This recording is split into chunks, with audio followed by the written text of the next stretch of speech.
제가 이제 행복한 소통을 위한 사랑의 대화법이라고 이름을 지었어요. 소통이 안 될 때부터 이제 자녀와의 관계가 힘드세요. 그래서 이제 어른들은 이걸 어떻게 표현하셨냐면 품 안의 자식이다. 품 안이라는 게 이게 내가 하자는 대로 잘 따라왔다는 뜻이고요. 품 안에 없다는 건 이제 지 마음대로 한다는 얘기죠. 근데 결국 지 마음대로 해야 되지 않나요? 걔가 언제까지 엄마가 시키는 대로 해야 돼요? 빨리 독립하고 나가주는 게 사실은 감사한 거예요. 제가 대학에서 20년 동안 사역을 하면서 정말 재밌는 걸 많이 보는데 대학생 애들이 자기가 뭘 결정을 못하고 물어보면 엄마한테 물어볼게요. 이 대학생 애가 이 말을 하면 죄송한 얘기인데 아이를 바보 만드신 거예요. 그러니까 아까 자아가 커간다부터 독립을 시작해야 되는 거예요, 사실은요. 자기가 생각하고 자기가 결정하는 걸 이제는 위에서 도와줘야 될 때가 된 거예요. 근데 빠른 성공을 위해서 자꾸 우리들이 주도권을 쥐려고 하거든요. 여기서부터 이제 소통에 어려움이 생깁니다. 1981년에 스칸디나비아 항공사에서는 굉장한 일이 있었어요. 그 잘 나가던 항공사가 2년 동안 적자를 경험했습니다. 그리고 하필 또 오일 쇼크도 나오고 이래가지고 이 항공사가 굉장한 위기에 있을 때 항공사는 좋은 CEO 하나를 영입을 합니다.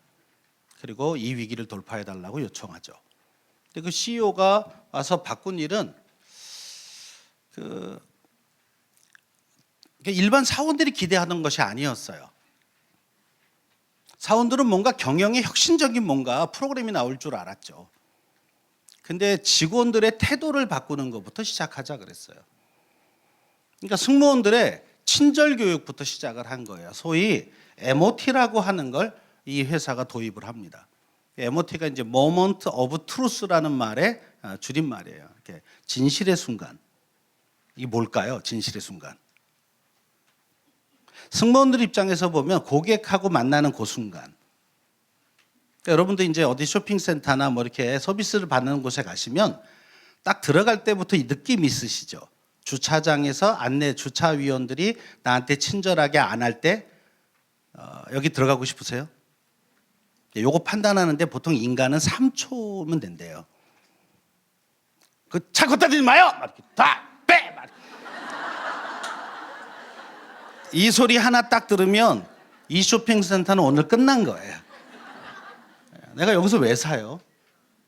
근데 교회도 이 순간이 10번 정도가 보통 있어요. 새 가족이 딱 오면 주차장 안내위원 만나죠. 건물 입구에서 만나죠. 예배당 입구에서 만나죠. 들어가면 안에 또 안내하는 분 만나죠. 그러니까 목사님 설교가 아무리 은혜로워도 이 10번 정도의 MOT에서 한 번만 기분이 상하면 이 교회 안 옵니다. 사람은 기분이 나쁘면 천국을 안 가요. 네. 그러니까 목사님 설교가 아무리 좋고 그래도 그 섬기는 한 사람 한 사람의 그 말투 태도가 불손하거나 나한테 불편하게 되면 이 교회 오기 싫어져요. 근데 우리 애들도 마찬가지거든요.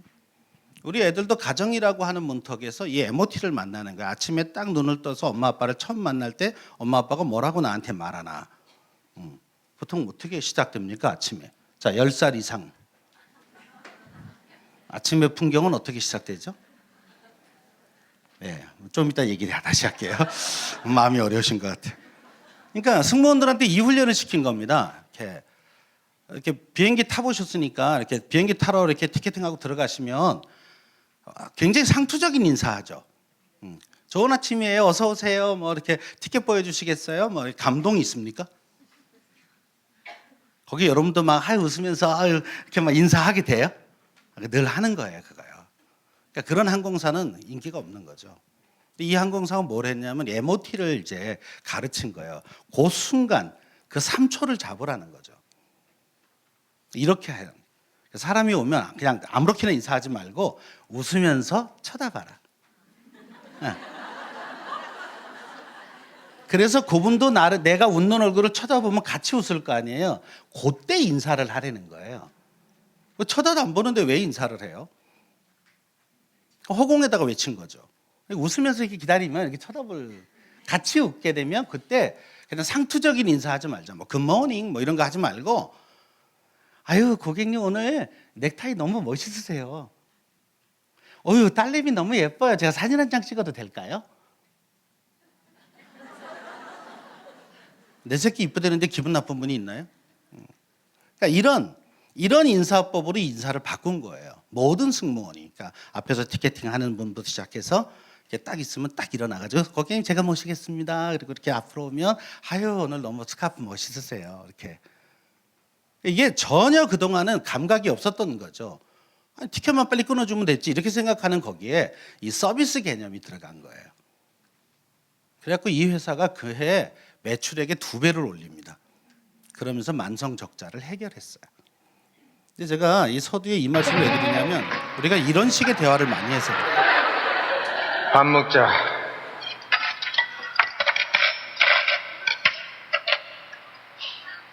동민이, 예, 요즘 공부는 열심히 하고 있나? 예. 어디서 거짓말이야, 이 자식아! 야, 이 자식아. 방학했다고, 어이? 방구석에서 하루 종일 맨 컴퓨터 앞에 앉아갖고 오락만 쳐하고 언제 공부할래? 어이? 근데 얘기 안 했나, 아이비가? 하루에 컴퓨터는 딱 30분만 하라고 며칠 전부터 내가 니한테 몇 번이나 얘기 안 했나? 안 했는데, 예.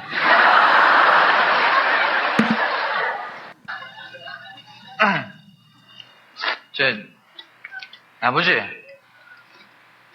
자전거 한 대만 사주시면 안 됩니까? 요즘에는 저 같은 거 자전거 타는 애가 아무도 없습니다. 제 친구들 거는 다 기아가 24단 막 이런데. 야, 이 자식아. 자전거 사준 지 얼마나 됐다고 또 자전거 타려고, 어이? 자식이. 지금 있는 거나 잘 타, 이 자식아. 세발 자전거인데, 이게.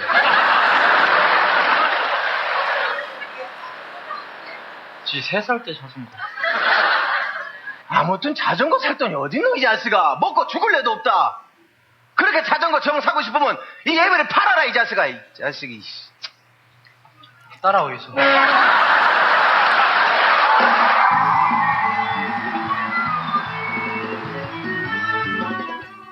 아버지들만 이럴까요?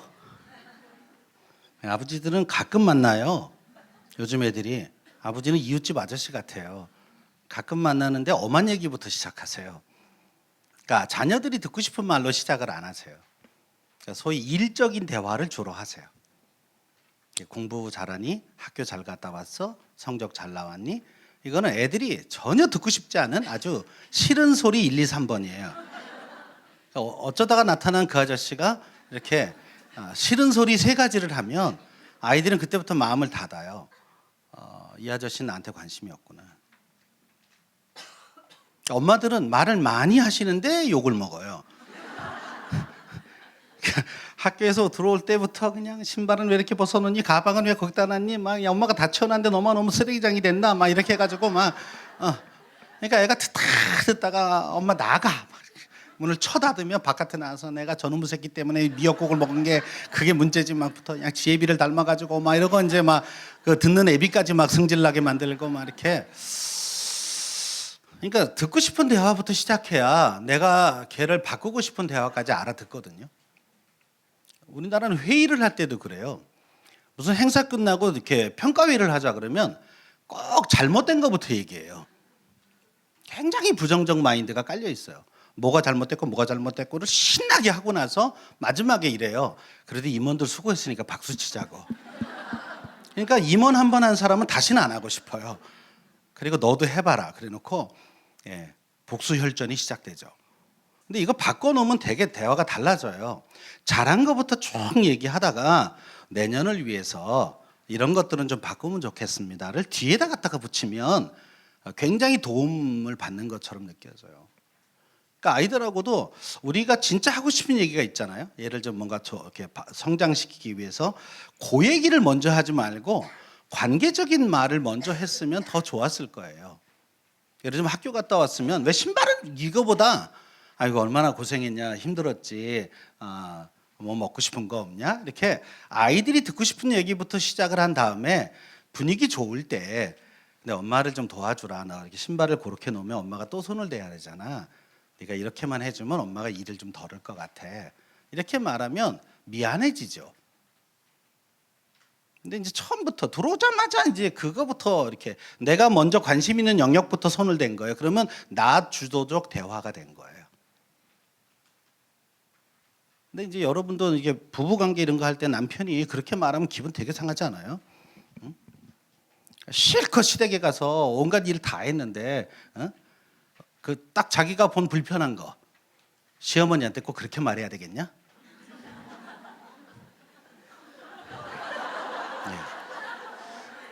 뭐 흔치는 않은데 가끔 이렇게 간이 배 바깥에 나온 분들이 계세요. 근데 그 얘기를 들으면 내가 잘못한 건 알겠어. 근데 이 말부터 꺼내면 기분이 팍 상해지는 거예요. 아휴, 그냥 식구 많은 집 와서 너무 고생이 많았다 당신이. 미안하다 막 이렇게 마음부터 이렇게 만져주고 나서 분위기 좋을 때 근데 아까 대화하는 거 보니까 당신 이렇게 우리 엄마한테 조금만 부드럽게 해주면 나도 좋겠어. 이게 기분 좋을 때 하면 별 얘기가 아니에요. 근데 그 얘기부터 꺼내면 이 남자하고 이제 이혼을 생각하죠. 이게 왜냐하면 그 남편 중심의 대화였기 때문이에요. 이기적인 대화죠. 내가 불편한 것만 네가 빨리 바꿔라. 이 대화는 사람을 못 바꿔요. 여러분들 곰곰이 생각해 보세요. 자녀들과 아침을 어떻게 시작했는지. 보통은 이제 깨우기 전쟁을 하셨을 거예요.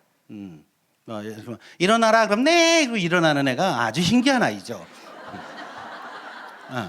아니면 깨우기도 전에 먼저 일어나서 엄마 방에 뭐 그를 하고 안녕히 주무셨어요 엄마 막 이러는 건 이제 주님 재림 후에나 있는 얘기고요.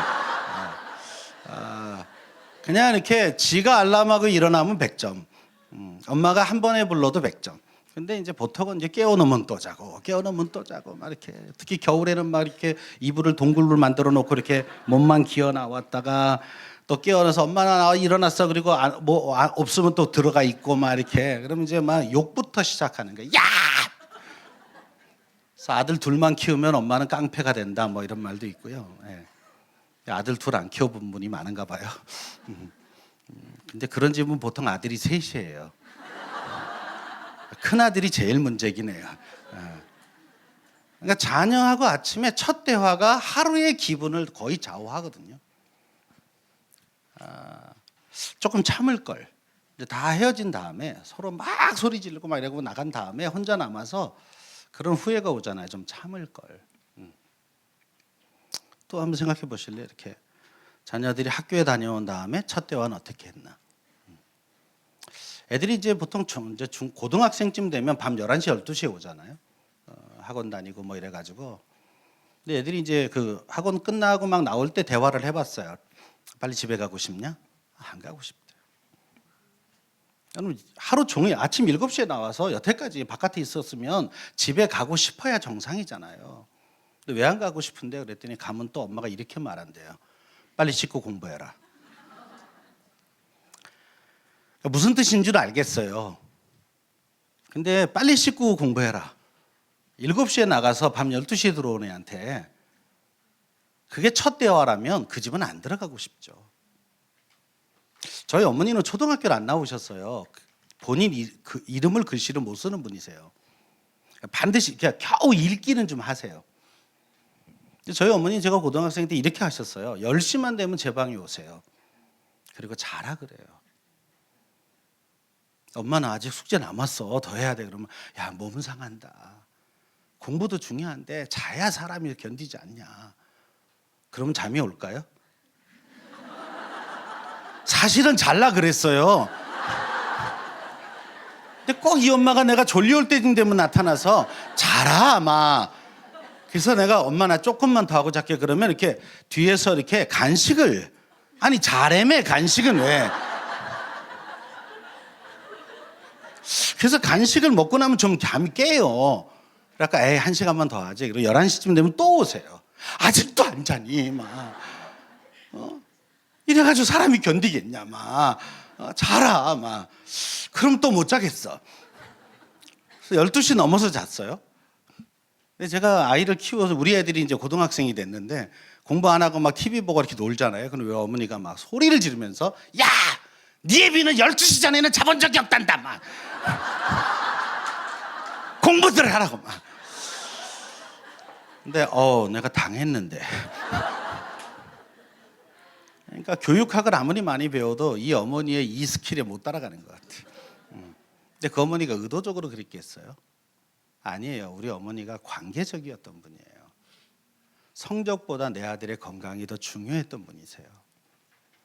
근데 그 말 때문에 잘 수가 없었고요. 제가 고3 때 전 상고를 다녔어요. 덕수상고 다니다가 대학 가고 싶어서 이제 대학 준비를 했는데 뭐 성적이 별로 안 좋았어요. 맨 입시 준비를 해본 적이 없으니까요. 고3 때 열심히 했는데 안 됐어요. 재수를 결심하던 날이었죠. 그때는 이제 예비고사, 본고사 있을 때라 예비고사 성적을 딱 보니까 저처럼 상고 나온 애는 본고사를 더 못 보거든요. 그래서 어머니 저 죄송한데 아무래도 재수해야 될 것 같아요. 그때 우리 어머니가 이렇게 몸살 걸려서 이렇게 누워 있을 때예요. 근데 우리 어머니가 이렇게 고개를 돌리면서 눈물이 이렇게 흐르시면서 미안하다 아들.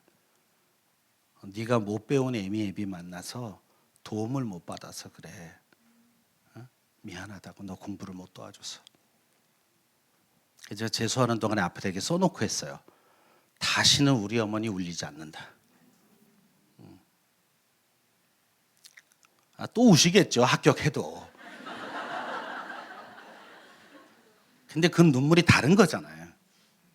우리 어머니가 당신 못 배운 한을 아들 보면서 또 느끼게 하고 싶지 않더라고요.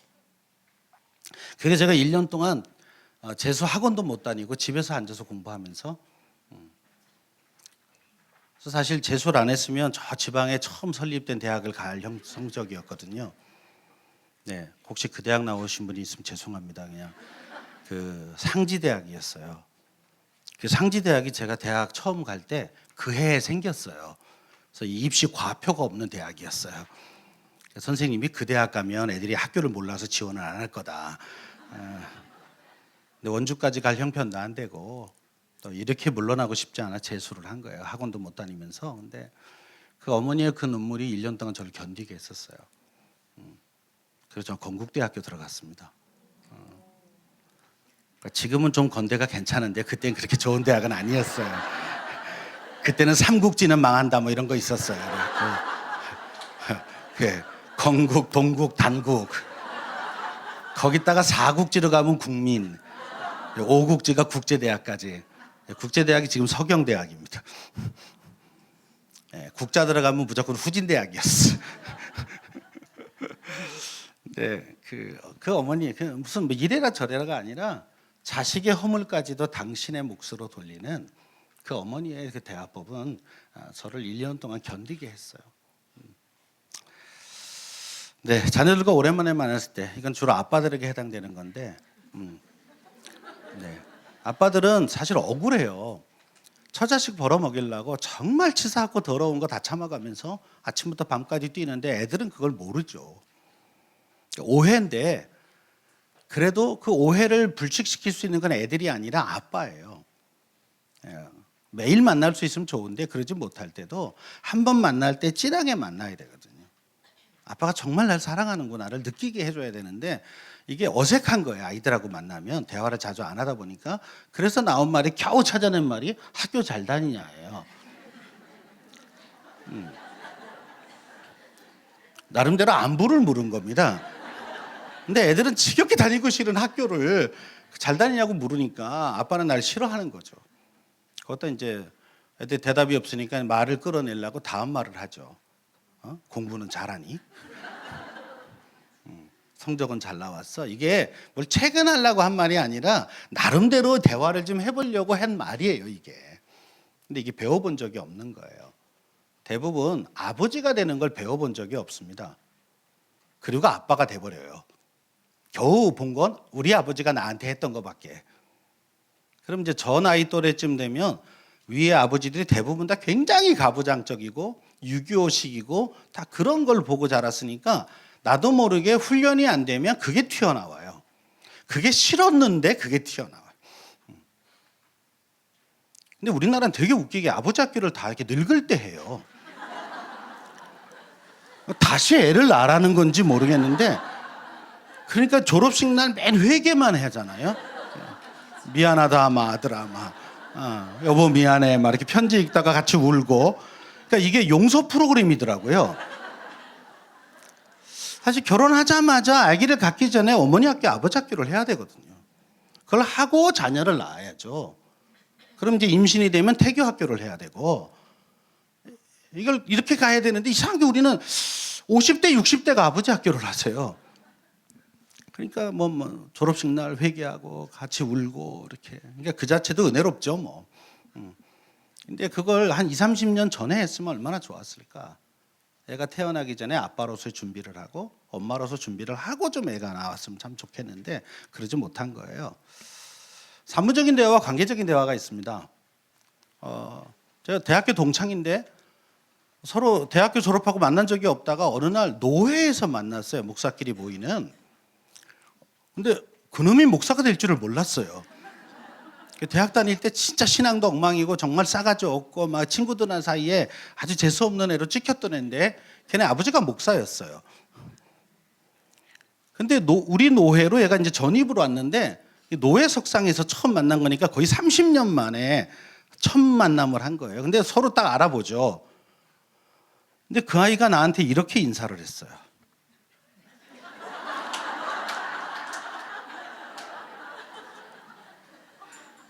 아니 사실이에요. 이 말이 사실이에요. 걔가 나를 마지막 봤을 땐 제 67kg였을 때고요. 나를 만났을 때는 90kg쯤 됐을 때 만났어요. 그러니까 상당히 부흥한 거죠. 사실 맞는 말인데 첫 마디를 이렇게 시작하니까 나는 뭐라고 대답했을까요? 일단 기분이 상했잖아요. 왜냐면 이렇게 살집 있는 사람한테 살 얘기하는 거 아니에요. 그건 싸우자고 지금 하는 거예요. 이렇게. 아무리 좋은 의도라도. 그래서 제가 야 이 새끼야 처음 만나서 할 얘기가 그거밖에 없어? 어렸을 때 애들은 그냥 이 새끼 저 새끼 하거든요. 남자들은. 그 다음부터 연락처도 주고받지 않고 안 만나고 싶어. 그리고 그런 애를 만나니까 나도 말이 거칠어져요. 아니 오랜만에 만났으면 반갑다느니 아유 보고 싶은데 이제 만났다느니 이렇게 좀 좋은 말도 많거든요. 근데 이 말을 이렇게 시작하니까 대화가 더 이상 진전이 안 돼요. 금방 예를 들었지만 아빠들도 이렇게 시작하니까 대화가 안 되는 거예요. 물론 공부를 잘하는 아들이었으면 아주 반갑죠. 오랜만에 아빠한테 내 능력을 인정받을 시간이니까 아빠 잠깐만 그러고 가서 성적표 들어가서 나 전교 1등이야 막 이런 아이는 한 명밖에 없는 거잖아요.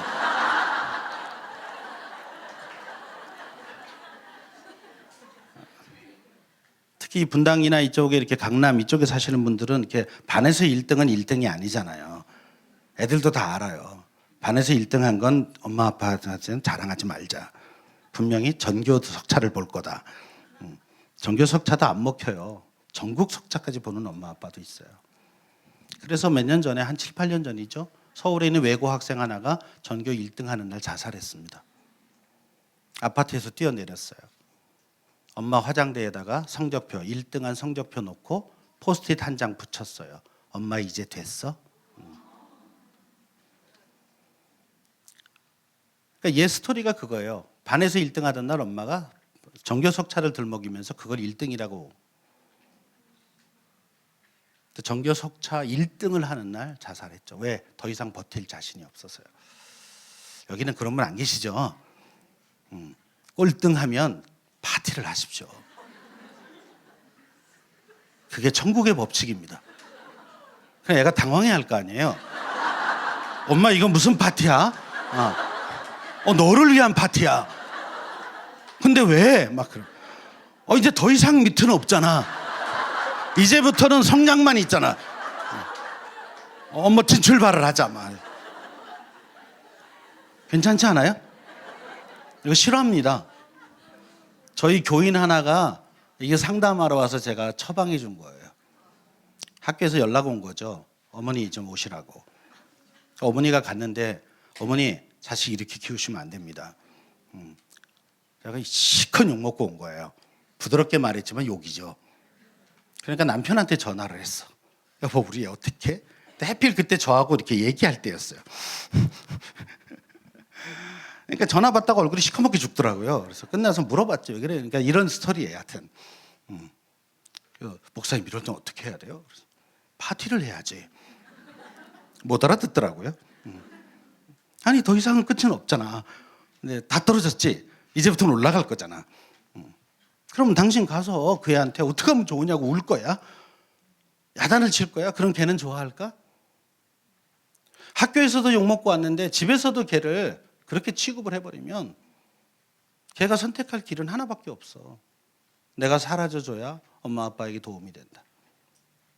여러분 청소년 자살 예방 사이트에 밤마다 얼마나 많은 애들이 드나들고 있는지 알아요. 그거를 사역하는 사람이 석 달 안에 거의 번아웃 됩니다. 왜냐하면 얘가 오늘 딱 전화해서 저 오늘 밤에 가려고요. 이 말하는 순간에 전화를 끊을 수가 없어요. 이 상담자가 얘가 내일 다시 올게요. 이 말을 하기 전까진 전화를 못 끊어요. 그러니까 하나에 붙잡고 밤을 새요. 여러분 그런 사이트가요. 그냥 애들로 넘쳐나요. 우리 집 아이는 안 했을까요? 전화는 안 했을지 몰라도 생각을 한 번쯤은 안 했을까요? 지금 한국이란 땅에서 애들이 자라나는 게 그렇게 쉽지가 않습니다. 이렇게 좀 관계적인 대화로 바꿨으면 아들은 얼마나 좋았을까요? 와, 내 아들 정말 보고 싶었는데 드디어 만났네. 막 이렇게 아빠가 안아주고 막 주먹을 한번 툭 치고 막 이렇게 남자애들도 이렇게 놀아야 좋아해요. 막 이렇게 예뻐졌네. 막 기분 나빠요. 기분 나빠요. 아빠가 아들하고 자주 시간 갖지 못해 참 미안하다. 근데 오늘은 말이야 아빠가 아들과 함께 할 건데 아빠 만나면 뭐 하고 싶었냐? 이렇게 물어보면 아이가 씩 웃죠. 근데 아빠 바쁘잖아. 이렇게 한번 사정 보고. 괜찮아 오늘은 야 너를 위해서 아빠가 시간을 하루 냈다. 막 이러면 엄마하고 못하는 많은 게 있어요. 아들은요. 근데 맨날 여자들하고만 커요. 나 아들들은. 집에서는 엄마, 친척은 주로 이모. 뭐 삼촌이나 고모는 아니에요. 요새는 다 이모. 어린이집 가면 다 여자 선생님. 초등학교 가도 다 여자 선생님. 중학교 가도 70% 여자 선생님. 그런 애들은 남성성을 키울 기회가 없어요. 집에서 엄마가 맨날 뛰지 말래. 뛰어야 되는데 심지어는 화장실에 가서 서서 오줌 싸지 말래. 너 때문에 변기가 다 오줌이 튀어서 앉아서 싸라고. 남성성은 서서 오줌 쌀 때 나옵니다. 아빠랑 같이 벌판에 서서 누가 오줌 멀리 가나 시합하고 이러면서 남자애가 되는 거예요. 근데 이게 발휘할 곳이 없으니까 애들이 전부 이렇게 여자화돼요. 여자애들은 괄괄해지고요. 여자애들은 옛날에 비해서 상당히 엄마 아빠가 이렇게 열어놓거든요. 그래서 예전에 비해서 여자아이들은 굉장히 활발해졌어요. 막 주도권을 쥐고 있고 남자애들은 어딘가 모르게 중성이 돼가고 있어요. 그래서 이렇게 중고등학교나 청년부 수련회 가면 밤에 남자애들이 이렇게 클렌징 폼이 없으면 세수를 못해요. 그리고 이렇게 한 3종에서 5종 세트를 꺼내놓고 기초 화장을 이렇게 피부 보습한다고 뭐 뿌리고 있고 이렇게 오히려 여자애들은 수련회 가면 그냥 추리닝 입고 그냥 막 살아요. 남자애들이 안 돼요. 그러니까 아빠들이 아들들하고 놀아줘야 돼요. 이거는 엄마가 못하는 거예요. 오늘 저녁에 가서 남편하고 잘 얘기하셔서 일주일에 한 번만이라도 아들하고 놀아주라고. 밖에 나가서 마음껏 뛰고 막 소리 지르고 막. 문제 하나 만드는 대화는 이런 거예요. 자녀들에게 도움을 주고 싶을 때 이렇게 질문하지 마요. 야, 문제가 뭐냐? 그러면 애가 그 순간에 문제아가 되는 거예요. 근데 이거를 꼼쟁이로 바꾸는 대화로 바꿀 수 있어요. 도움을 줄 때 어떻게 되기를 원하니? 넌 어떻게 했으면 좋겠니? 어떻게 하면 넌 행복하게 지겠니? 이렇게 물으면 얘는 꿈을 꾸죠. 이게 똑같은 거예요. 의도는 같은 거예요. 도와주려고 했던 말인데 문제가 뭐니? 라고 물으면 이게 굉장히 부정적인 단어죠. 그렇게 하면 안 돼! 보다 더 좋은 말은 이렇게 하면 어떨까? 그러니까 엄마의 의도는 똑같은 의도라니까요. 근데 표현을 부정적으로 하느냐 긍정적으로 하느냐. 안 돼! 보다는 이렇게 해가 더 좋은 말이잖아요. 여러분 이렇게 혹시 다리미질 같은 거 할 때 애가 이렇게 막 다리미 만지러 오면 보통 어떻게 하세요? 네. 소리 지르죠. 그러니까 애를 보호하려고요. 네. 제일 나쁜 거예요. 이 음향 효과는 평생 가요. 그러니까 내 의도를 애는 못 읽어요. 하면 이 공포심만 남아요. 그러니까 왜 엄마가 어렵지를 애는 청소년인데도 몰라요. 하도 이걸 듣다 보면 엄마는 무서운 존재로 각인이 돼서 엄마가 나쁜 걸 해본 적이 없는데 애가 나를 어려워해. 이거는 내가 이 표현을 부정적으로 많이 했기 때문에 나오는 효과예요. 그러니까 얼른 치우면서 장난감 주면서 이거 갖고 놀을래? 이렇게 바꿔 써야 되는데 이런 걸 배워본 적이 없죠. 긍정 대화를요. 긍정 대화를 하셔야 돼요. 지금 자녀가 어린애일수록 더해요. 도와주려는 의도가 애도 그렇게 느끼게 해주는 게 좋은 대화거든요. 그러려면 문제가 뭐니보다는 너는 어떻게 하면 좋겠는데? 엄마가 혹시 도와줄 일은 뭐가 있는데? 얼마든지 다른 대화를 할 수 있거든요. 근데 쉽게 말하죠. 우리가 평소에 익힌 습관대로. 사실 대화의 우선순위는 경청입니다. 듣는 거예요. 경청도 여러 단계가 있어요. 오늘 설명하기 다 어렵습니다만은 경청도 이제 나 중심으로 듣는 경청이 있죠. 내 필터링을 가지고 듣는 거예요. 그러면 애가 지금까지 성장하는 과정의 모든 기억이 내 머릿속에 있죠. 아빠들은 잘 없어요. 엄마들이 있어요. 엄마는 얘 태동부터 시작해서 다 가지고 있죠. 선입견이에요. 근데 이게 부정적인 게 많았으면 이미 선입견을 갖고 있어서 그 선입견을 가지고 아이 얘기를 들어요. 공부를 열 안 하던 애가 어느 날 하루쯤 공부를 하고 나서 엄마한테 와서 이제 인정받고 싶어서 한 말이에요. 엄마, 오늘 공부하는 거 너무 힘들다.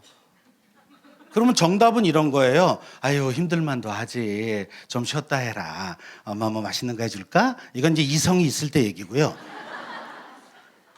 네, 이제 이렇게 말하면 엄마 속에서 막 뭐가 올라와요. 그게 이제 우선 표정과 눈빛으로 표현돼요. 말은 아직 안 했어요. 근데 뭐라고 내 안에서 올라왔냐면 네가 공부는 하고 그 지랄이냐? 막 이런 게 이렇게 밑에서 올라와 이렇게. 그럼 벌써 말은 안 했어요. 오늘 세미나 듣고 그러시면 당분간 이 말은 안 하실 거예요. 이런 말은. 근데 눈으로 이미 말해버렸어요. 쳐다봐. 이게 원래 아까 정답으로 하려면 이렇게 웃으면서 아까 안 됐어서 이렇게 아유 힘들만도 하지 이래야 되는데 힘들만도 하지. 네가 평소에 공부를 안 하다가 오늘 처음 하니까 힘들지. 막. 이게 마음속에서 막 이렇게 올라오는 거야. 그러니까 애는 벌써 표정 딱 보면 나 방으로 갈래? 그리고 가요. 이렇게. 여기 더 있다가는 당할 것 같거든. 어떻게 써야 될지. 경청의 힘, 아주 간단하지만 가장 어려운 기술이죠. 제 얘기 듣고 이번에는 애경 씨가 시험에 그래서 빠집니다. 제가 요즘 생각하고 있는 건 그래서 어떡하라고요?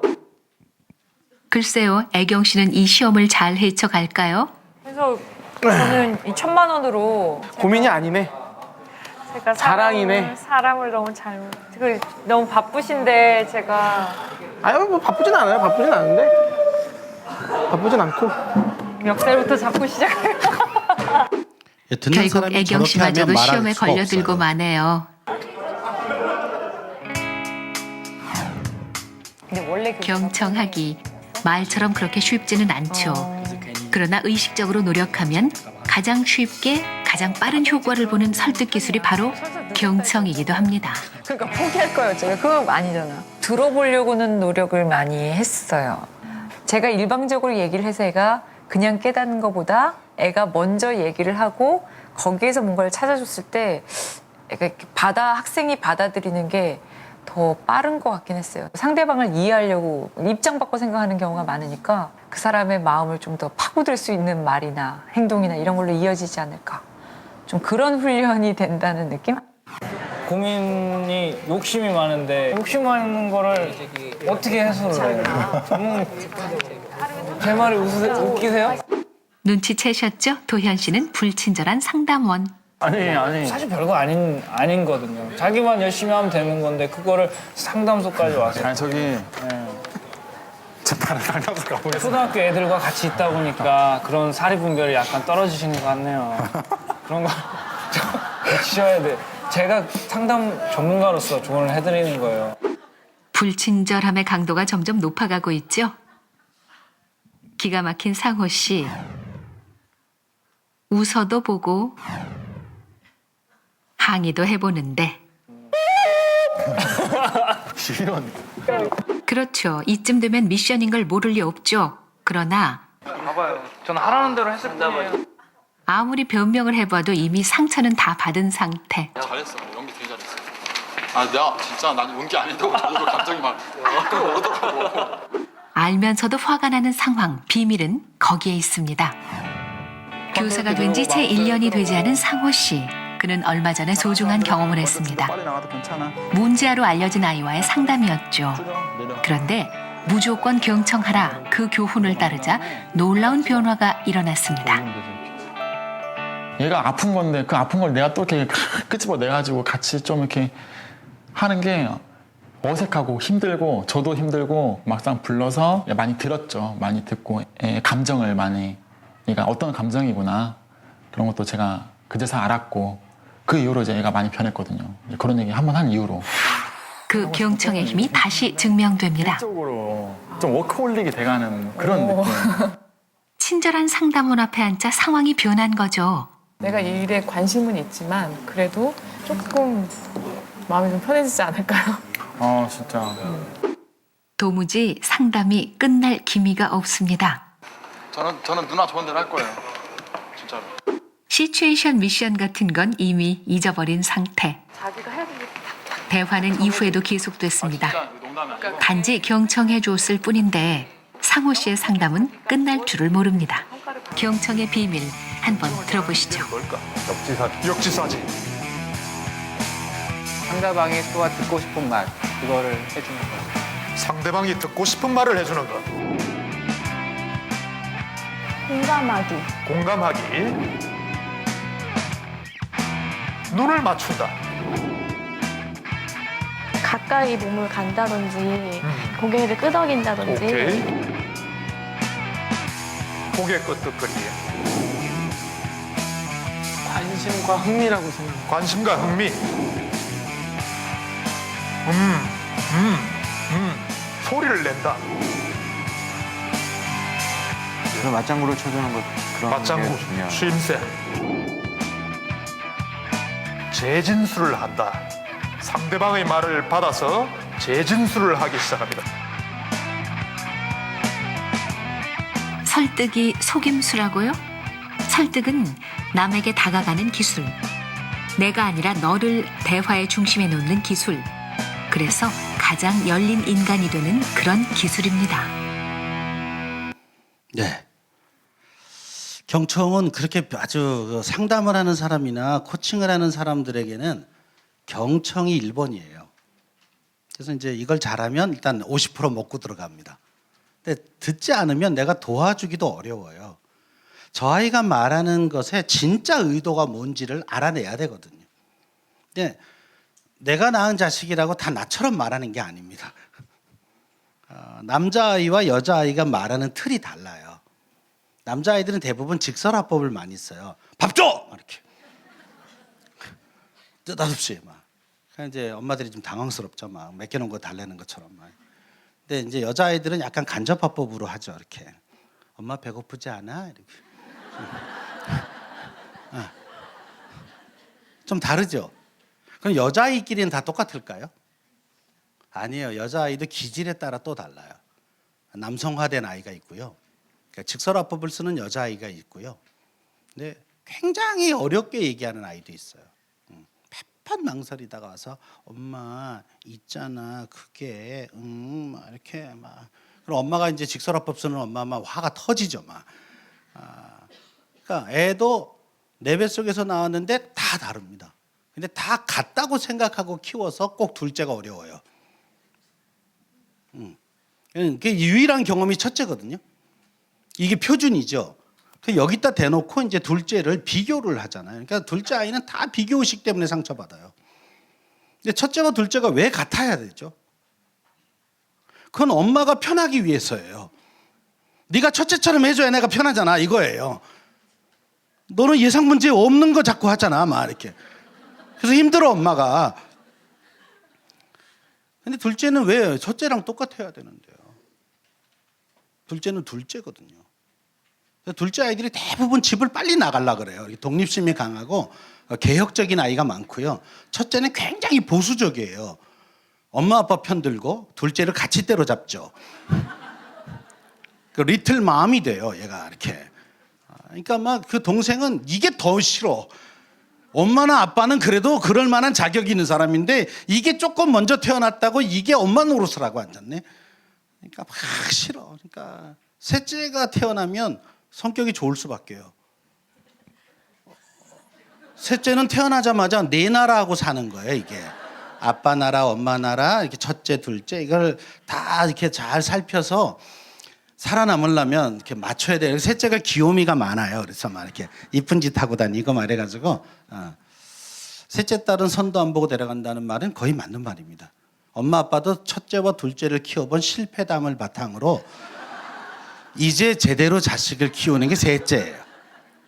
그때는 이제 경제적으로도 조금 안정이 되고 그래갖고 근데 셋째를 안 낳아요 지금 한국은.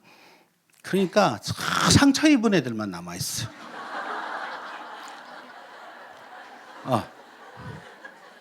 전국의 아이가 다 상처 입은 애들끼리 만나서 치고받고 하고 있는 거예요. 이게 중재할 만한 아이들이 없어요. 옛날처럼 한 10명쯤 낳아야 이렇게 성격 좋은 애들이 쭉 이렇게 좀 섞이게 되는데 첫째, 둘째가 너무 예쁘니까 막 이렇게 펫 하듯이 그냥 이렇게 강아지 키우듯이 막 이렇게. 그러니까 자기밖에 모르죠. 나가서 코어가 안 돼요. 이렇게 같이 일하고 같이 공동체가 되고. 그러니까 교회에서 신앙생활은 굉장히 중요해요. 요즘 아이들에겐 이걸 배울 수 있는 데가 여기밖에 없어요. 그나마 교회를 잘 다니면 이게 약간 중화가 돼요. 근데 완전히 이기적인 애들. 사람은 처음 태어날 때부터 죄인입니다. 그래서 잘 보고 훈련되지 않으면 죄성만 점점 드러나져요. 엄마 아빠들이 아까 제가 우리가 변해야 아이들이 변한다는 말은 우리가 성화되어져 가는 인격과 어떤 말 가지고 아이들을 자꾸 보여줘야 돼. 이렇게 본 걸 따라해요. 그래서 이런 말 있잖아요. 앞 사람의 등을 보고 배운다. 이게 교과서로 배우는 것보다 훨씬 중요한 얘기입니다. 그러니까 엄마 아빠가 사이가 좋은 집의 아이들은 관계를 잘해요. 결혼에 대한 로망을 갖고 있죠. 자, 엄마 중에 집에 아들을 키우고 있는데 아들이 어느 날 편지에다 이렇게 써주신 분. 나는 꼭 커서 엄마 같은 여자 만나서 결혼하고 싶어요. 자, 이거 들어보신 분. 저기 한 분 계시네. 몇 살 때였어요? 예, 아직 10살 전이죠. 예. 청소년 때 들어보신 분. 우리 아이가 청소년 때 나한테 그런 말을 했다. 혹시 딸들 중에 여러분 남편한테 나 아빠 같은 남자랑 결혼할 거야를 청소년 이후에 저기 있어요 두 분. 예. 저건 유산을 물려주는 것보다 훨씬 좋은 거예요. 그만큼 아빠의 롤 모델이 좋았다는 거예요. 엄마한테 잘해주고 이런 거 보면 나도 빨리 저런 남자 만나서 시집가고 싶다 이 마음 생겨요. 근데 왜 점점 우리나라의 아이들은 결혼이 늦어질까요? 특히 자매들은. 교회를 나오거나 안 나오거나 이건 똑같습니다.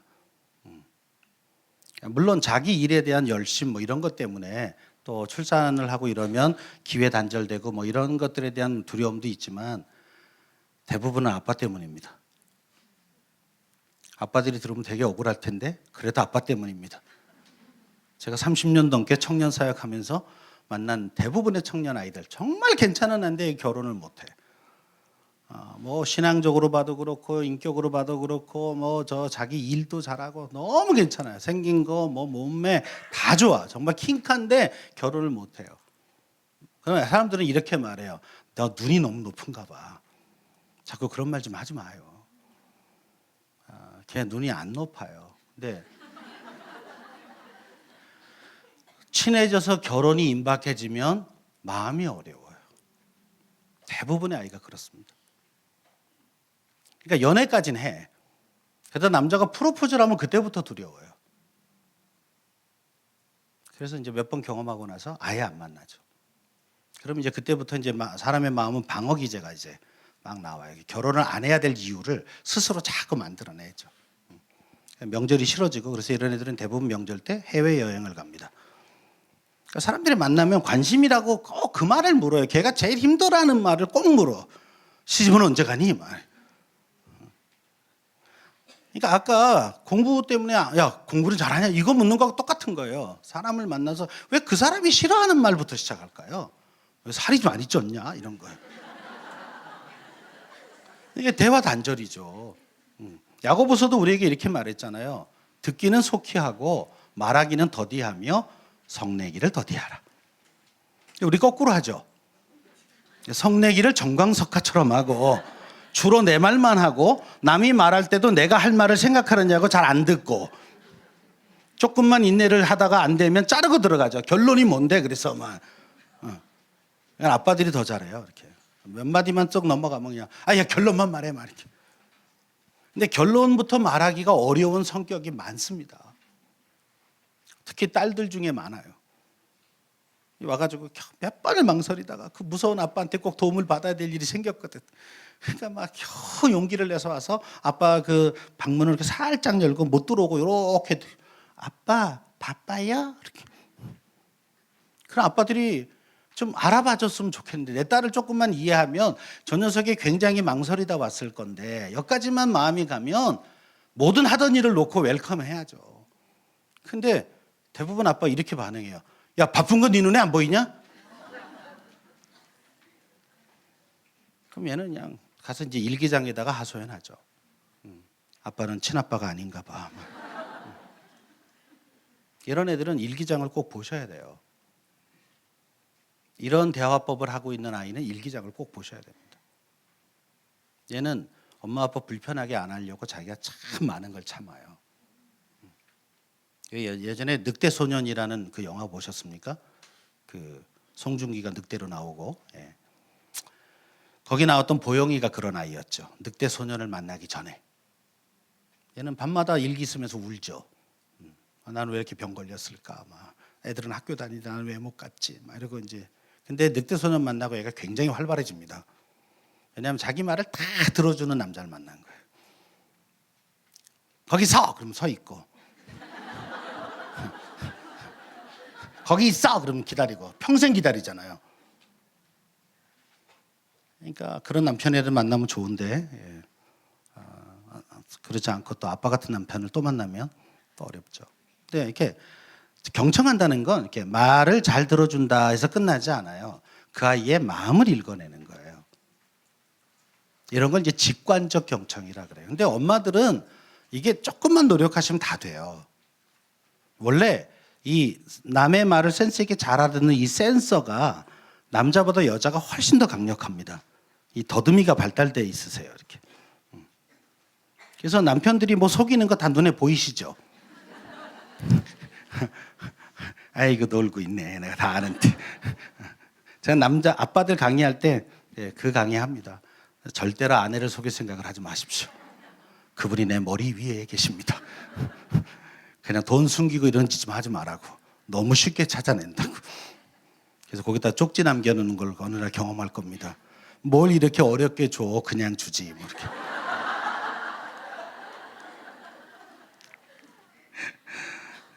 이번 주 금요일 날 재밌는 데 가요.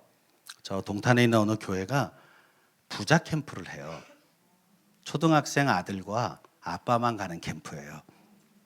1박 2일 동안. 저한테 강의 섭외가 왔는데 제가 이런 강의를 해본 적이 없어요. 근데 무조건 예스 했어요. 가서 보고 싶었어요. 딱 20쌍만. 아빠 20명과 아들 20명이 글램핑장에서 1박 2일 캠프를 해요. 그 기획한 애가 제 제자인데 또 기가 막히다. 생전 처음 본다 난 이거. 한국교회에서 이거 한다는 걸 처음 들어봤다. 그래서 페이스북에 광고하고 막 그랬어요. 다른 교회도 좀 하라고. 근데 그래서 애들 반응은 어떠냐? 애들이 지금 난리래. 처음에는 광고 딱 했더니 어떤 아이가 그 팜플렛 들고 와서 우리 아빠는 바빠서 못 가요. 그렇게 놓고 가더래요. 근데 그 아빠가 다음 주에 신청을 했어요. 그래갖고 말했대. 야, 니네 아빠 이번 주에 신청했다. 그랬더니 진짜요? 막 그러고 막 야호! 그랬더니 여자애들이 다 와서 왜 성차별하냐고. 요새는 만만치 않아요, 초등학생이. 그래갖고 이제 달래 때 가을쯤에서 다시 기획해서 모녀 캠프를 싫어요, 엄마.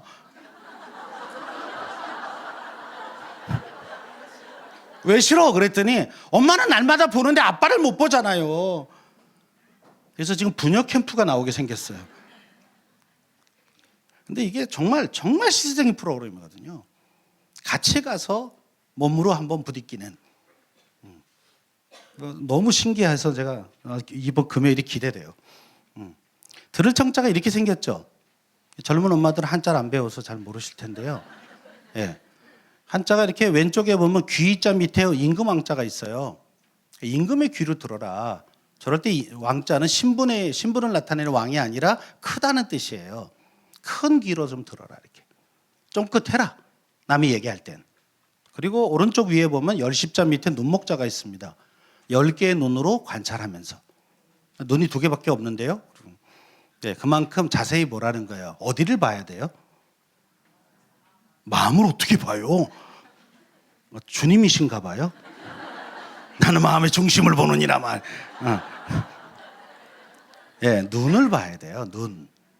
대화하는 사람의 눈을 잘 보시면 무슨 말이 나올지가 예측이 돼요. 잘 보세요. 자녀가 뭔가 면목 없는 짓을 하고 엄마 앞에 오면 눈이 어때요? 아래로 깔려 있죠. 엄마 있잖아. 그럼 이제 마음 준비를 하셔야 돼요. 이러면서 사고를 친 거예요. 근데 자랑스러우면요. 엄마 나 성적표 어떻게 나는 줄 알아? 분명히 올랐던 거예요. 근데 엄마 나 성적표 받았거든. 떨어진 놈은 다 이러고 와요. 그러니까 이건 사람이 다 똑같아. 애들만 그런 게 아니라 눈이 밑으로 갔냐 위로 갔냐 왼쪽 갔다 왔냐 오른쪽 갔다 왔냐 이게 다 하나는 가공이고 하나는 진실이고 막 이래요. 그래갖고 오늘 저녁에 남편한테 해보세요. 자기 나 사랑해 이렇게 딱 질문하면 남편이 대답이 1초 내로 나오는 남편은 진실입니다. 자기 나 사랑해? 그럼. 자기 나 사랑해?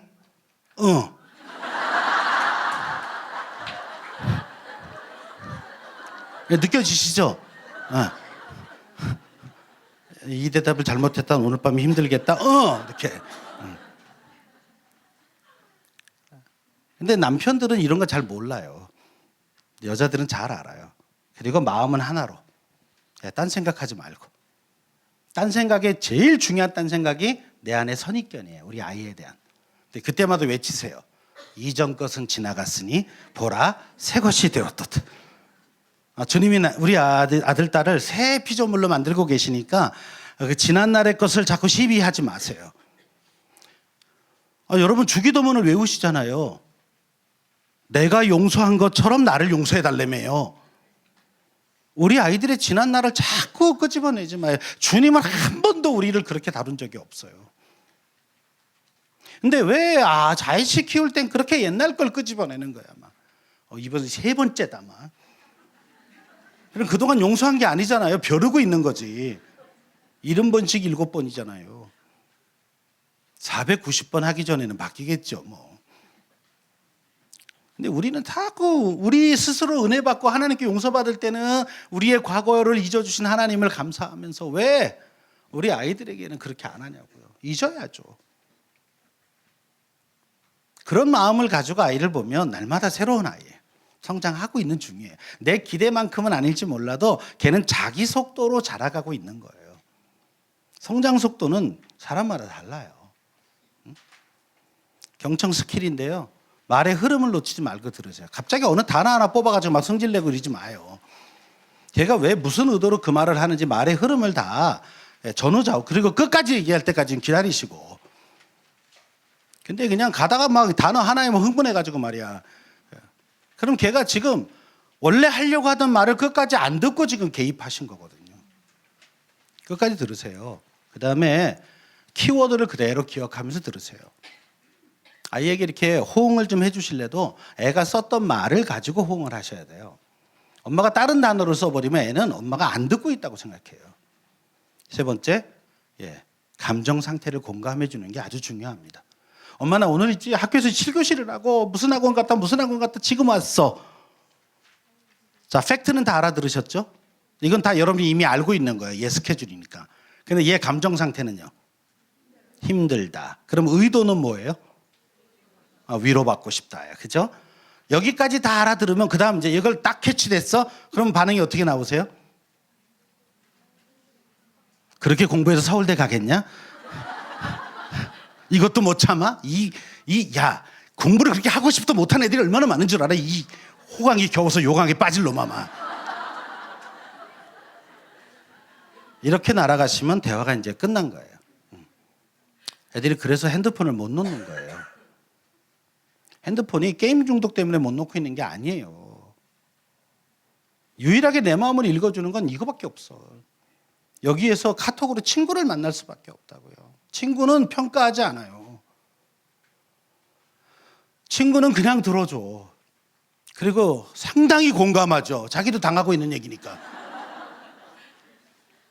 근데 이것마저 뺏어버리면 애는 어디 가서 마음을 풀어요? 저는 예배 시간에도 애들 이거 뺏지 말라 그래. 청소년 사역자들 보고 이거 뺏지 말라고. 이거 뺏으면 애들 금단 증상이 와요. 불안 증상이 이렇게 주의 임재하심이 여기서 느껴져요. 이렇게. 여러분 핸드폰 중독자들 치료 프로그램에 가도 이거 안 뺏어요. 다 갖고 있게 하고 그리고 사람과 사람끼리 정말 재밌게 노는 걸 알려줘요. 그래서 애들이 저녁에 피드백하는 시간에 깜짝 놀랍니다. 자기가 하루 종일 이걸 들고 있었는데 안 열어본 거예요. 이걸 안 열어봐도 되는 세상을 만들어주면 애들 안 열어봐요. 근데 그냥 맨날 공부 집에 가도 공부 뭐 어디다가 애들이 마음을 풀어야 돼요. 여러분의 10대를 한번 생각해 보세요. 전 제 10대 때는 그냥 놀았어요. 정말. 저 덕수상고 갈 정도면 중학교 때 반에서 5등 안에 드는 사람이었어요. 늘 놀았습니다. 그때 처음 데뷔한 혜은이 노래 맨날 부르면서 당신은 모르실 거야 이런 거 노래 기타로 연습해가지고 학교 가서 막 애들한테 이 노래 처음 나온 건데 그리고 막 들려주면 애들이 막 우와 막 이러고 예. 교회 가서도 맨날 놀았어요. 전 뭐 교회 그때 토요 집회가 얼마나 좋아하는데 그 폭댄스 하는 날은 그냥 축제의 날이죠. 모든 자매들의 손을 다 만져보는 문학의 밤 한다고 3달, 칸타타 한다고 2달 매일 교회가 있었어요. 그래도 우리 친구들 다 서울대도 가고 연대도 가고 다 갔어요. 그러니까 우리는 10대의 추억이 있다고요. 지금은 주로 장례식장에서 만납니다. 저 아버님 돌아가셨다 그러면 만나고 뭐 이제 자식 결혼한다면 만나고 그럼 우리 만나면 무슨 얘기하게요? 예. 옛날에 교회 다녔던 그 얘기요. 그때 너 어땠어? 막. 넌 그때 베이스였잖아. 난 테너였어. 막 이러면서 그때 불렀던 노래 해볼까? 그리고 이렇게 시작하죠. 이렇게. 우린 중창단도 있었거든요. 응? 남성 복사중창단. 그래갖고 문학의 밤을 원정단이죠. 이렇게 동네 모든 교회에 가서 찬조 출연하고. 그래도 멋있게 부른다고 영어로 막 흑인 연가 부르고 막 그랬어요. Oh, carry me home to the long ferry 이렇게 내가 시작하면 다 따라 나와요. 쫙. 야, 그 가사 아직도 안 잊어먹었어. 야, 우리가 몇 번을 불렀는데 이걸 잊어먹어. 가끔 자기도 부른대 이러고. 그럼 들린대 막 이럴 때 경호가 튀어나올 텐데 막 이렇게 제가 테너 했으니까 carry me home 이렇게 하이 뜨고 막 이러면 me home 이렇게 베이스가 쳐주고 막 이렇게 느끼는 거예요. 근데 요즘 애들이 추억이 있나요? 교회 생활에 추억이 있냐고요. 그래서 저는 우리 아들이 중학교에서 고등학교 갈 때 담임선생님 전화 왔더라고요. 자랑 아니니까 그냥 들으세요. 그 민사고 보내자고. 야, 싫다 그랬어요. 그랬더니 담임이 저를 무식한 사람 취급을 시작하더라고요. 그 아버님이 저 민사고를 잘 모르시는 것 같은데요. 이게 민족사관학교의 준말인데요. 뭐 이러면서 뭐 하길래 저 대학 교수인데요. 그랬어요. 그랬더니 가만히 있더라고요. 저는 그 학교에 보내면 우리 아이가 좀 더 좋은 대학에 갈 거라고 알고 있습니다. 그런데 나는 우리 아들이 고등학교 3년을 공부하는 기계로 만들고 싶지는 않습니다. 그냥 동네 고등학교 보내겠습니다. 그래서 저희 아들은 창동 고등학교에 갔습니다. 그래도 공부 잘했어요. 자기 꿈을 찾아서. 전 과외 같은 거 안 시켰어요. 시킬 돈도 없었고요. 애가 시켜달라 그럴 때만 시켰어요. 그것도 굉장히 큰 소리 치면서. 우리 아들이 방학이 되면서 아빠 내가 영어는 이제 좀 괜찮은데 수학이 좀 어려운데 이번 방학에 나 2달만 좀 수학학원 보내주면 안 돼? 그럼 딱 2달이다.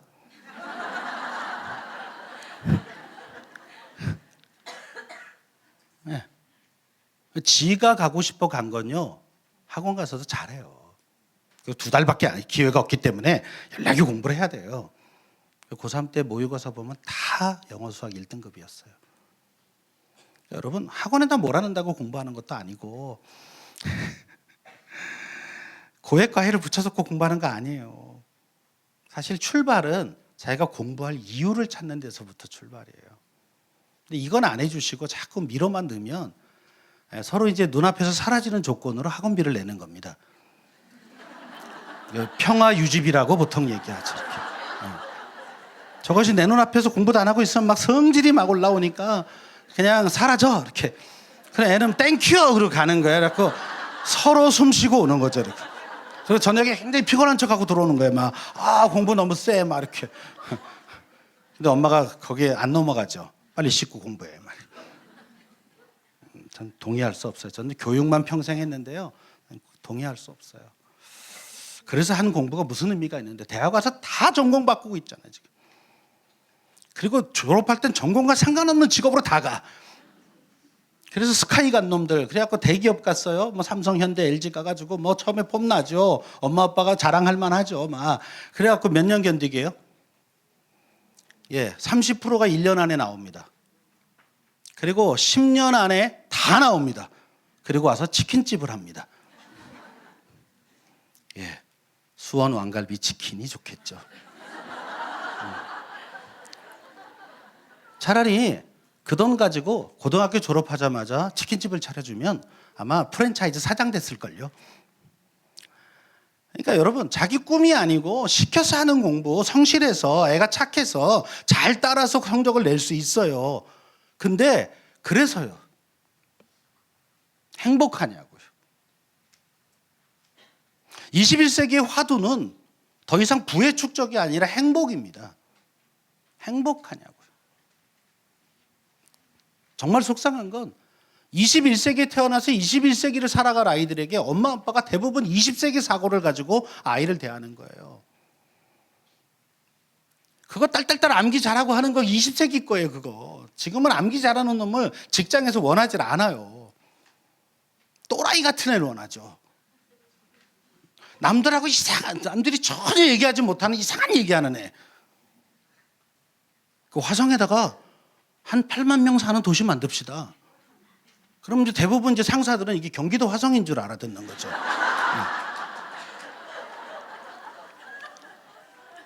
근데 저 지구 바깥의 화성에다가 이게 20대의 앨런 머스크가 한 말이에요.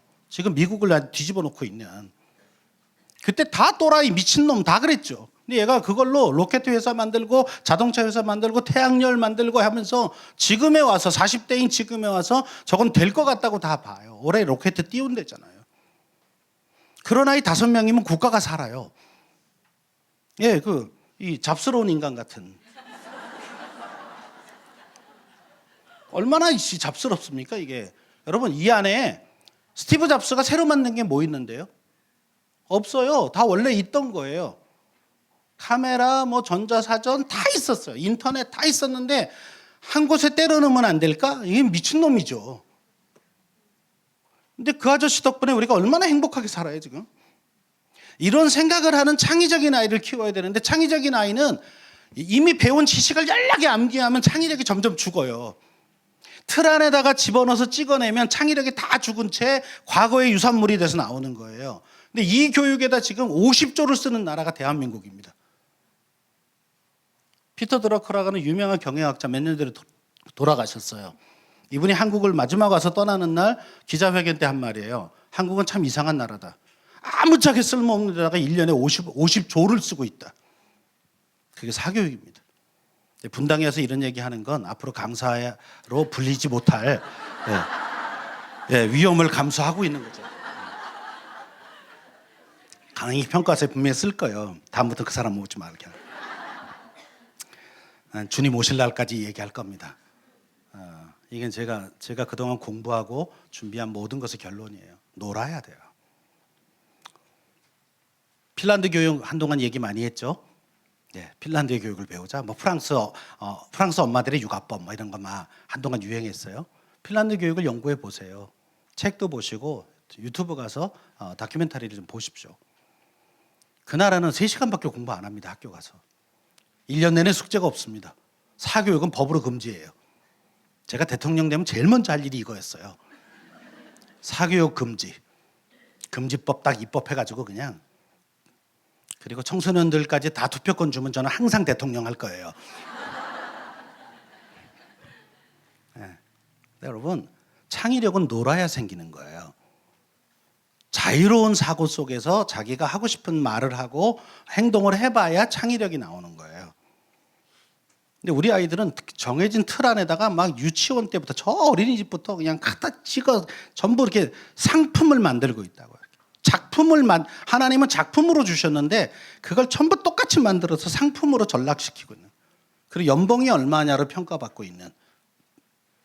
여러분, 연봉 높은 게 뭐가 대수인데요. 그 아이가 인류에 끼친 공헌이 뭔가 이런 게 더 중요하죠. 여러분, 불안한 거 알아요. 저도 2 자녀를 이미 키워봤기 때문에 그 시절에 그 불안감이 얼마나 큰 중압감인가 알고. 그러니까 옆집 엄마를 만나지 마요. 자녀 얘기를 옆집 엄마하고 정보를 교환하지 마. 그럼 여기 이렇게 강의 듣고 나면 좀 마음이 움직이실 거예요. 그래, 내가 잘못 생각한 것 같다. 근데 내일 딱 옆집 엄마를 만나는 순간에 다시 돌아가세요. 이렇게. 옆집 엄마가 아이고 엄마가 그래서 되겠냐? 그래가지고 어떻게 당신네 애들 2호선 타겠어? 이렇게. 네. 알아들으신 분만 아멘. 2호선 타야죠. 근데 구원열차는 어떻게 태워요? 우리나라 교회 다니는 엄마들이요, 구원열차는 안 태워도 2호선을 태우려고 그러세요. 나는 구원열차가 더 중요했어요. 그래서 애들 데리고 새벽기도 다니고 그랬어요. 물론 강제로는 안 했어요. 그냥 가고 싶으면 아빠 따라와. 그러면 애들은 좋아서 따라왔어요. 아빠를 만날 수 있는 유일한 시간. 제가 청년 사역만 평생 했는데 저녁이 일찍 갔겠습니까? 애들하고 놀고 밥 먹다가 살만 찌고요. 주머니 다 털리고. 교구 목사가 행복해요. 교구 목사는 신방 다니면 선물도 받고요. 다 차도 가져오죠. 밥도 사 먹여주죠. 청년 목사, 여기 청소년 목사, 이게 다 집에 가면 개털이야 이게. 맨날 부인한테 미안해. 근데 안 먹이고는 사역이 안 돼요. 그러니까 빨리 이런 분들은 교회에서 활동비를 주셔야 돼요. 따로 월급 외에 그냥 그 법인카드 하나 주고 자신 있게 긁어라. 그래 애들하고 말을. 혹시 이분 사모님 계신가요? 네. 아니 저는 제가 평생 이 일만 해서요. 제가 담임 됐을 때 우리 청소년 사역자들에게는 따로 활동비 따로 줬어요. 마음껏 사먹여라. 그게 사역이다. 넌 새벽기도 면제다.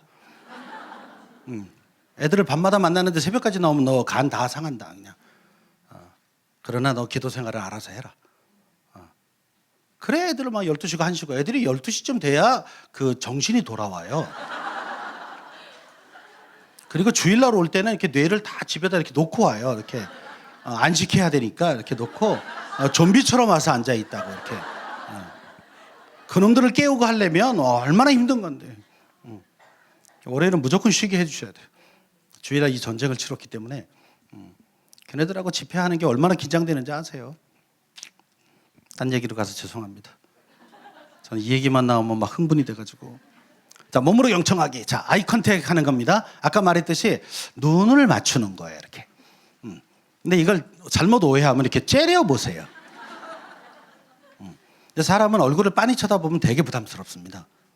그래서 이제 책을 열어보시면 어느 책에 보면 눈을 쳐다보면 부담스러우니까 여기 양미간을 봐라. 여기를. 근데 거기도 해봤는데요. 이렇게 제가 고기를 쳐다보잖아요. 그럼 제 눈이 이렇게 사시가 돼요. 이렇게. 그럼 말하던 사람이 막 웃어요. 그래서 다른 책을 봐봤어요. 그랬더니 입을 쳐다보래. 눈은 부담스러우니까 입에 이렇게 인중 쪽을 보는 게 제일 덜 부담스럽다. 그것도 제가 해봤죠. 1대1 코칭하면서 이렇게 딱 인중을 쳐다보니까 말하는 애가 자꾸 입을 닦아요. 이렇게.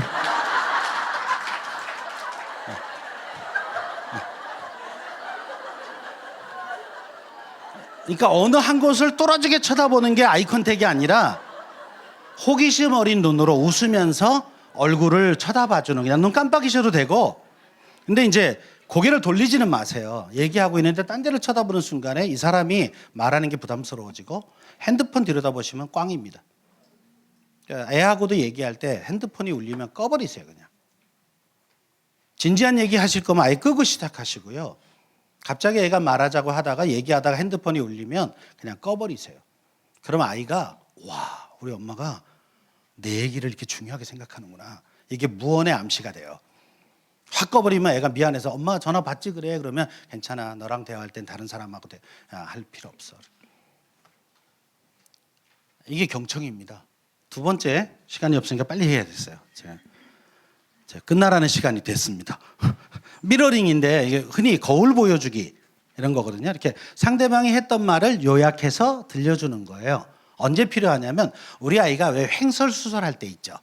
엄마 이게 A, 막 B, C, D 막 정신없이 막 이것저것 얘기를 할 때 야이씨 정신 사나워. 한 가지 얘기만 해. 막 이렇게 하지 말고 그러니까 네 얘기는 말이야. A, B, C, D지. 근데 이 중에서 엄마랑 무슨 얘기하고 싶었어? 근데 A, B, C를 내가 딱 해주면요. 애가 확 놀래요. 오, 엄마 다 하네? 미러링은 굉장히 효과가 있어요. 그 다음에 왜 이렇게 애들은 그런 거 잘 안 하는 게 무한반복하는 애가 있어요. 이렇게 했던 얘기 또 하고 했던 얘기 또 하고 막 이렇게 그럴 때 막 야, 이 3번만 더 하면 100만 번이다 막 그렇게 하지 말고 그러니까 네 얘기는 이러 하다는 말이지. 그래서 내가 오 막 이러면 그래서 그 다음은 어떻게 됐는데 이렇게 하면 얘기가 앞으로 가요. 이렇게 쓸 때 특히 어르신들하고 얘기할 때는 무한반복을 잘 생각하셔야 됩니다. 어르신은 일단 무한반복의 귀재세요. 다들 이렇게 과거 속에 사시기 때문에 막 명절 때만 되면 나오는 스토리 막 이런 거 있어요. 오늘 가면 이제 또 그 스토리 있을 거예요. 오늘 그러면 이제 아유 노인네 또 한다 그러지 마시고 그러니까 어머니 얘기는 이러이러하다는 말이잖아요. 그래서 어떻게 됐어요? 이렇게 쓱 돌리면 얘기를 부드럽게 갈 수 있습니다. 이게 미러링이고요. 세 번째 페이싱. 이거는 분위기를 맞추는 거예요. 호흡, 동작, 음조 이렇게 수다스러운 딸 있는 집. 학교 갔다 오면 막 숨도 안 쉬면서 막 고음으로 날리는 엄마 우리 유치원에 뭐 선생님이 무슨 옷 입고 왔고 막 이렇게 막 얘기하는데 엄마가 반응을 하는 거예요. 그래서 그냥 얘가 이렇게 막 엄마 어디 아파? 화났어? 그러니까 수다스러운 딸이 있으면 수다스럽게 대응을 해주는 거예요. 이렇게 그 아이의 톤으로 그 아이의 속도로 이렇게 분위기를 맞춰주면 애가 신나서 얘기합니다. 이거 잘해주면 또 애들이 자기 얘기를 잘 쉽게 해요. 또 하나는 이 백트래킹입니다. 말로 경청하기인데 애가 했던 말을 핵심 단어를 내가 반복해 주는 거예요. 엄마 나 오늘 되게 배고팠어. 그러면 아이고 우리 딸 배고팠어. 이렇게 반복해 보세요. 그러면 애들이 되게 좋아합니다. 예를 들면 엄마 오늘은 저 돈가스 해줘. 그러면 돈가스 해줄까? 이렇게 어렵지 않죠? 근데 이거는 애들보다요 어른들하고 얘기할 때가 훨씬 효과가 있습니다. 제가 제 딸 시집 갈 때 연습시켜 보냈는데 어른이 뭐라고 말하면 꼭 한번 반복해라. 그리고 뒤에다가 아버님 어머님을 붙이고 끝을 들어라. 알아들으셨나요? 네. 왜냐면 우리 딸이 시아버지 시어머니를 모시고 살아야 될 형편이 있어요. 시누이까지. 근데 남편은 이제 대학원 들어가는 애였어요. 돈 벌어서 학비 내고 다. 근데 우리 딸이 그 용기를 이렇게 결정을 하길래 좀 박수 쳐줬어요. 넌 이 시대 사람은 아닌 것 같다. 그리고 이제 가서 시어른하고 살려면 오해가 많을 텐데 이거 꼭 지켜라. 야 며느라 칼국수나 해 먹을까? 이렇게 말하면 칼국수 해드릴까요 아버님? 이렇게. 왜냐하면 우리 딸이 이렇게 상냥하지 않았기 때문에. 근데 전 전화 받았습니다. 우리 사돈어른한테.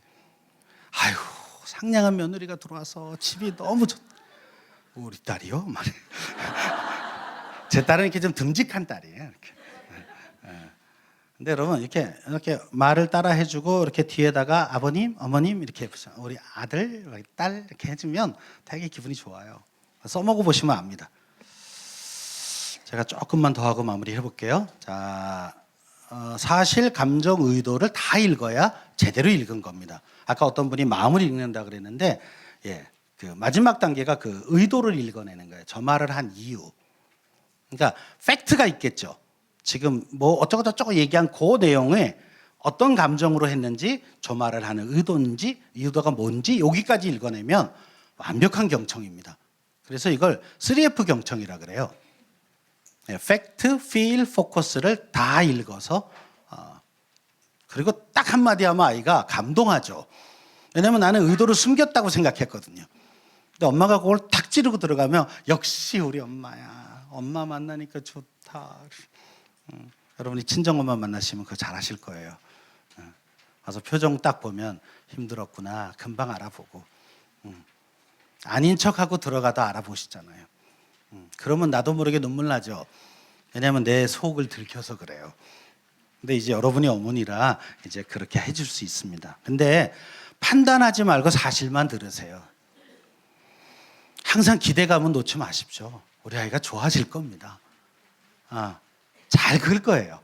그러니까 자꾸 옛날 거 붙잡고 애하고 시비하지 마시고 언제나 내 안에 선입견으로 판단하지 말고 지금 하는 얘기를 그대로 좀 들어주세요. 두 번째, 애가 생각하는 거 말고 진짜 감정을 읽으셔야 돼요. 엄마가 나를 미워하는 것처럼 느껴져. 이건 생각이에요, 감정이에요? 생각이에요. 근데 엄마를 만나면 난 무서워요. 이건 감정이거든요. 애의 감정을 읽으셔야 돼요. 생각은 오해니까 풀어주면 되는 거예요. 근데 감정은 품어야 되거든요. 그 다음에 겉으로 드러난 표면의 언어가 아니라 이면에 있는 순수 의도를 듣는 게 중요하다. 근데 어머니들은 이거 충분히 하세요. 이미 아이들을 오랫동안 사랑으로 지켜보셨기 때문에. 근데 사랑이 멀어지면 이게 안 들려요.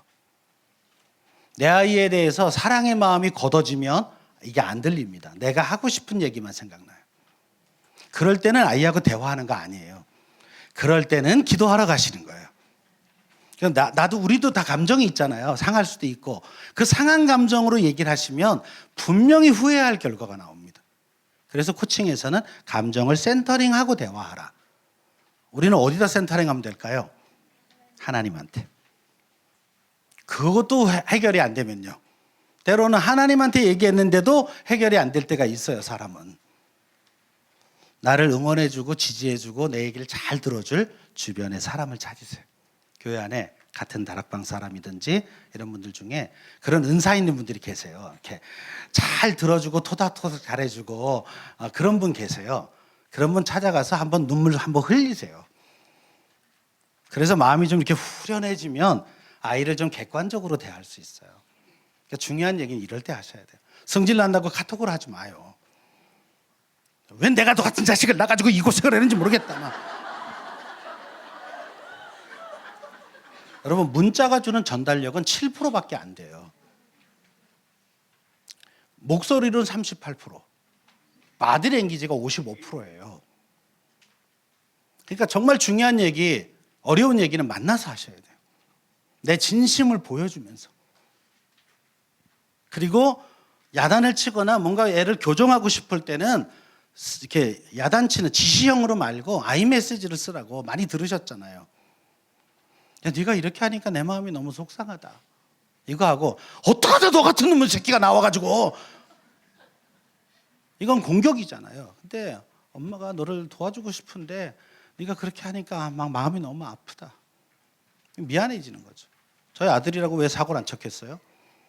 아들이 어느 날 막 지네 할아버지한테 잔소리 듣고 와서 성질나니까 막 벽시계를 주먹으로 쳐가지고 와작사를 내가지고 여기에 너덜너덜 막 피가 뚝뚝 떨어지더라고. 애들 크다 보면 그래요. 그냥 정상적인 남자아이는 보통 이 정도는 해요. 이렇게. 근데 그리고 그냥 문을 잠가놓고 있길래 문 열어. 그리고 이제 열고 보니까 이러고 막 서가지고 이러고 서 있더라고요.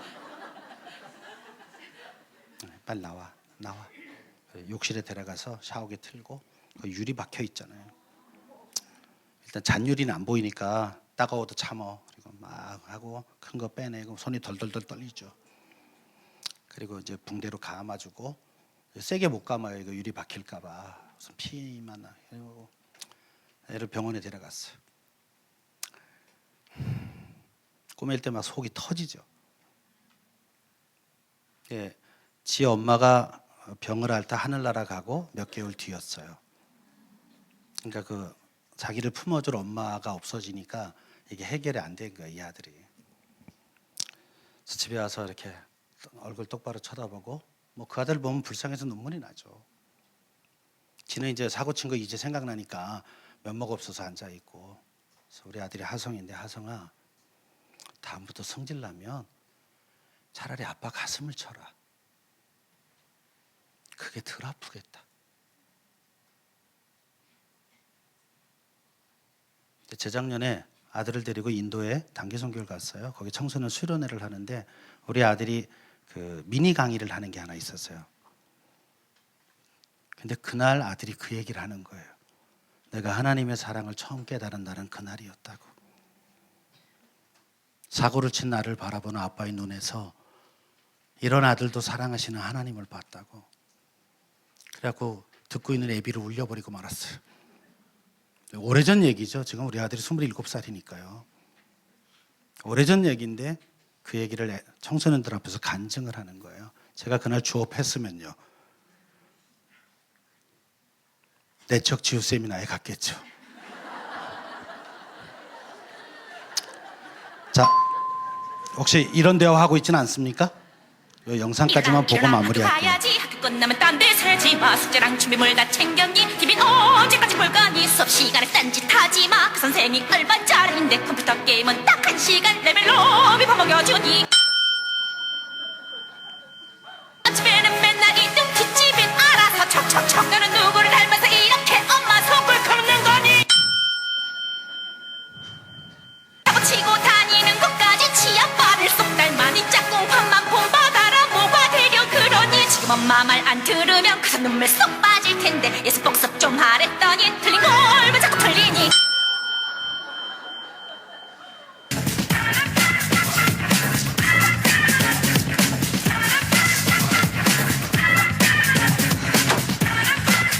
아버지 오셨어. 아버지 내일 오시잖아. 아니죠. 표정 보셨죠? 찬두가 지금까지 최공부하다 잠깐.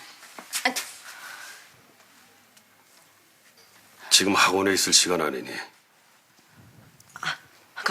가려고요 지금. 다녀오겠습니다. 다녀오겠습니다. 그래 열심히 해. 아니 봉구 이 녀석이 아니 주방에서 공부를 하고 있네. 아니에요. 숙제라니까. 당신하고 나 닮았으면 공부머리 없어. 그래. 그 공부 쓸데없이 많이 해봤자 취직도 안 된다. 아 우리 가게 이렇게 실한데 이거나 건사 잘하면 돼. 응? 자 우리 아들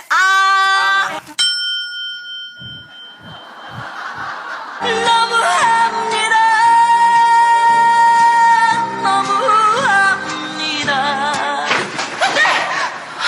왜 그래? 열심히 공부하라. 멍청한 놈들. 평생 남들한테 발리거나 살 놈들. 똑똑한 놈들은 평생 잘 먹고 잘 산다. 반면 너희같이 멍청한 놈들, 머리 쓰는 게 귀찮기만 한 놈들은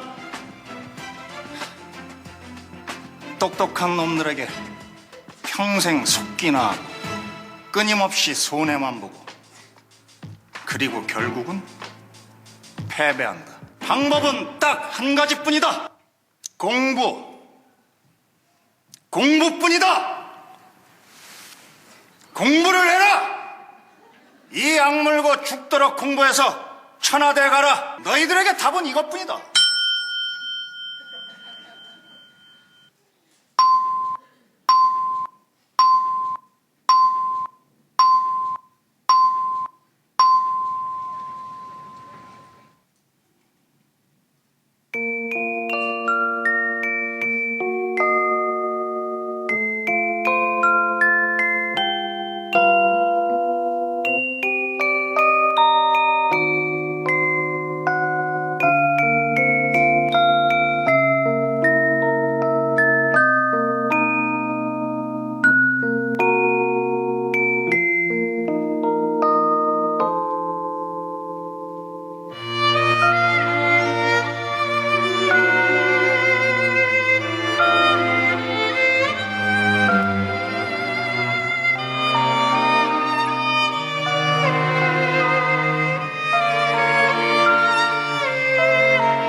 뒤에 내용이 좀 더 있지만 여기서 마무리해야 될 것 같습니다. 시간 너무 많이 가서요.